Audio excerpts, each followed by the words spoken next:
Good afternoon. Thank you for being with me. This is also being streamed on our website as well as on YouTube, and soon you'll be able to subscribe to the YouTube broadcast so that you'll get a notification that this broadcast is on, and you can watch it, whether it's right now or at a later time. But in any event, I am glad you're here, however you're watching. And today is an interesting time in the Jewish calendar, because at the very end of Yom Kippur, last night, our first mitzvah is to go and build a sukkah.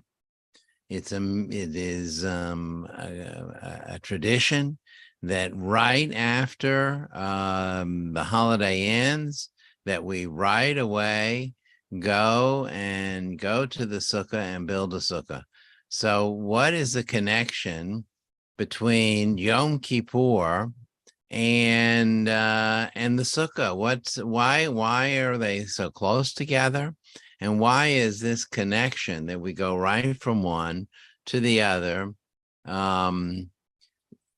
Is it just a coincidence of time? I actually think that the two holidays coming close to one another is really perfect, because they kind of underscore ideas and thoughts that connect the two holidays together. On Yom Kippur, we are working on ourselves, on our internal selves. We're working on what does it mean for us to face the year ahead and to look back at the year behind us. As soon as Yom Kippur is finished, we go from the spiritual work of working on our own, in our own mind, to the physical work of preparing a sukkah. Actually, spirituality is a combination of the mental and the physical. And Judaism, as well as other faith groups, recognize that our spirituality is a combination of both things. The second thing that I always think about at the beginning of Sukkot is, here we have been in the synagogue for so long on Rosh Hashanah and on Yom Kippur. And in fact, it's really a whole month of blowing the shofar, of adding an extra psalm. And here we are being asked to move outside, move away from the protected walls of the building that protects us, and move outside into a structure that has very little cover to us, with almost no roof at all. In fact, the sukkah we should be able to see the stars through the roof of the sukkah. And we're being asked to go out there. To me, it's also like a metaphor of life. You know, in life, we would love to be protected from everything, protected from all the elements, protected from all the disease and germs and possibilities of things that happen in life. But the truth of the matter is that we come out of Rosh Hashanah and Yom Kippur, hopefully more confident than ever that our real protection is not going to be the physical structures around us, but our real protection is our spiritual support system that is with us. That's why we pray to God. That's why we ask God to be with us, protect us. We remind God over and over again, Adonai, Adonai, El Rachum V'Chanun. God, you are the compassionate one.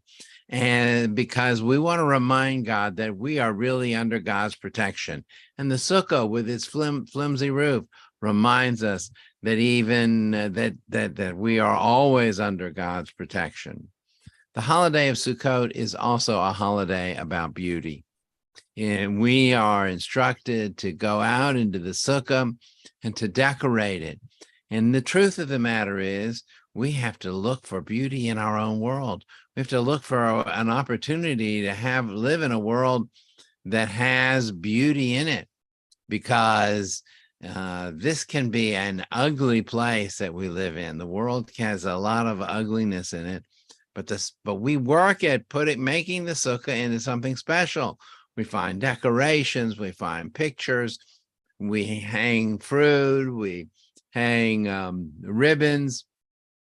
That's because we are partners with God in beautifying this world, both spiritually, but also physically. The sukkah is meant to be a Jewish space. It's meant to be a space where we recognize we are building it only for one purpose. The only purpose we're building a sukkah for is because we are observing the commandment to build a sukkah. It's a Jewish space. It takes us back in time in history to our ancestors, but it also does something else. It brings us together, it brings us close in.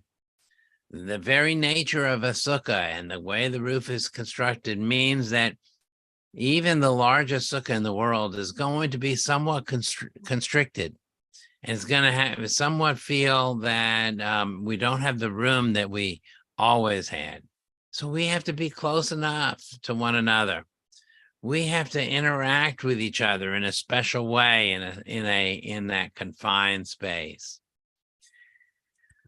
I could go on and on about how the sukkah is a symbol that connects us to the holidays, but perhaps the most important is that on Rosh Hashanah and on Yom Kippur, we acknowledge that we are partners with God in the construction of our lives and in the world.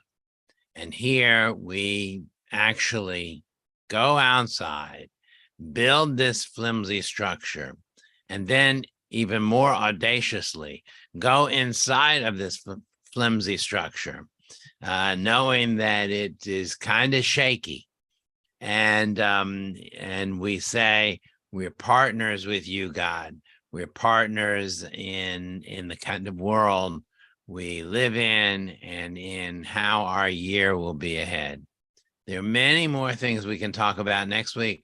We'll talk about the lulav and etrog and see how lulav and etrog too are symbols not only of many things, but also connect us to these same things of Rosh Hashanah and Yom Kippur, this very important season of the year. We'll end our study with the Kaddish prayer. You're welcome to join me wherever you are and however you're watching us as we recite these words.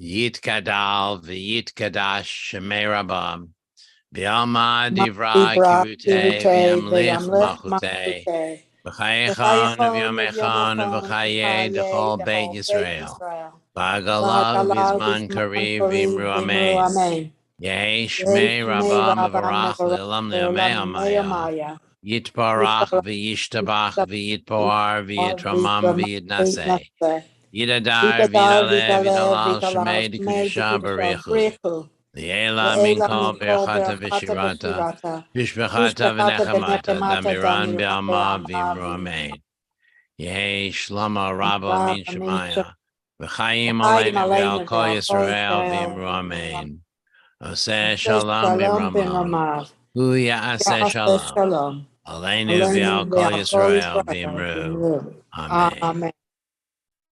Erev Tov, everybody. Have a good evening. Thank you all for being here. Erev Tov.